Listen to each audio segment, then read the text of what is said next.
Hey BattleBitters, I want to bring you all some emergency update on the significant changes made in BattleBit Remastered. I'm going to give you the facts, and I'll let you in on my opinions. So let's break down what you're expected to see on the next playtest. GROZA, the bullpup rifle. Its damage was increased from 27 to 34. Its fire rate was decreased from 700 to 650 rounds per minute.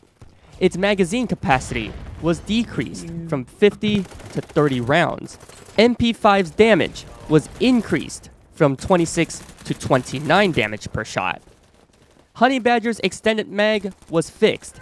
It now holds 28 rounds instead of 25. Any explosives can now kill up to 4 people per explosion. However, the statistics still remain the same across all explosive ordnance. It's just that you can only kill up to 4 people per explosion right now. This explosion change will affect tank shells, APC rounds, grenades, claymores, anti-personnel mines, C4s, and RPGs. Of course, assuming if explosives are categorized correctly. Basically any explosive ordnance. This part might be a no-show, but I'm just gonna throw this out right here. We're expected the magazine kill requirements to change on this coming playtest, but it's still a work in progress.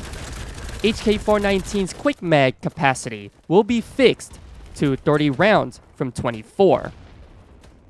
Okay, let's start out with the biggest elephant in the room, the explosions. No offense to Oki, but I don't know. Were they high when they designed that? This part of the update was very divisive, in my opinion. It used to be that you can kill however many players in whatever blast radius the explosion lands on, but having to kill only 4 people per explosion right now, that's like a slap to the face for the explosive user. This puts the burden on the explosive user and takes the burden off the players that huddle up into one spot. Essentially, this explosion change is rewarding players that are bunched up together and punishing the explosive user that knows when to exactly use it. Rewarding bad strategy is a bad idea. Huddling up in one place is a bad strategy. So it makes sense to punish those who huddle and don't communicate to their comrades to not huddle in the same place. Like, come on, there's a chat for a reason. A good player would know that throwing a grenade will inflict a lot of damage to their forces, if thrown correctly. You throw one grenade directly at the 10 players huddled up closely to each other at cover on the Wakistan Bridge. Do you want all those 10 kills? Or say you fire a high explosive tank shell at 6 players that are marching closely together on an open field. Do you want all 6 kills? Yeah, of course, we all want that reward. But on this update, we can only kill up to 4 players per explosion. If you want to kill more than 4 players, you have to chuck an extra nade or C4. But even with 2 explosive ordnance, you get up to only 8 kills. 3 ordnance, 12 kills, so on and so forth. This situation is a giant circus show now. At least you can still get 12 kills at once if you destroy a helicopter that cowardly kept their passenger seat filled. Now let's talk about the GROZA. Do I think this will change the meta?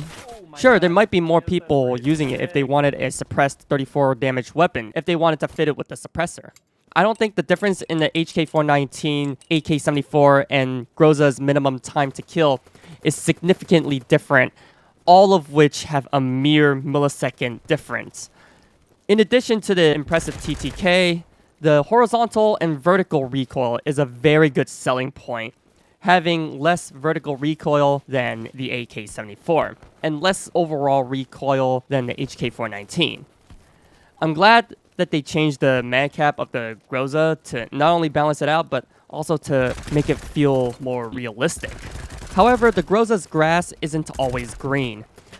The big difference is the reload speeds. I don't see any reload speed changes for the GROZA, and for the 30-round mag, the reload speed is just atrocious, running at 4.3 seconds. To add insult to injury, the GROZA couldn't even fit a B25 URK grip, so there's no way to decrease the reload time. The GROZA also suffers from the damage range compared to the AK-74 and HK-419. I think at the end of the day, some people have their own preferences. If they're a fan of the AR family weapons, they can choose the HK-419. If they are a Kalashnikov fan, then they can choose the AK-74. Or if they are a bullpup fan, then they can choose the GROZA. I'm an AR biased person, so I use the HK-419. As for the Honey Badger's mag fix, it was a sigh of relief knowing that this was a developer's error. How I know of this is I asked Oki personally on the HK-419's quick mag capacity, and he confirmed that the mag cap was an error. So HK-419 users and Honey Badger users can now rejoice. The game is releasing soon. Players have high expectations of this game. I have high hopes, however, I don't want this game to screw itself up after years and years of quality assurance. Overall, I think a lot of players are going to have resentments to this explosion change. It destroys the purpose of the chaotic nature of this game, especially in a 127v127 environment. And I just hope that the developers rethink the approach to the explosion changes, because this is just not good. I want to end this off on a positive note and say that testers like me, they're all coming out and finding bugs and mistakes, like the wrong ammo caps on a Honey Badger in 419 before the game releases. GROZA is a welcoming change, giving more diversity to the weapon of choice instead of making just one or two weapons the meta weapon. Suffice to say, there's a good and healthy competition on the automatic rifles right now. That's all I have for you in this video. Let me know in the comment section down below of what you guys think. Just a side note, I will be streaming this game live during the playtest on Saturday, 12:30 p.m. Eastern Standard Time. If you want to, don't forget to stop by and say hi if you want. I wish you all BattleBitters a nice playtest. See y'all on Saturday. Take care.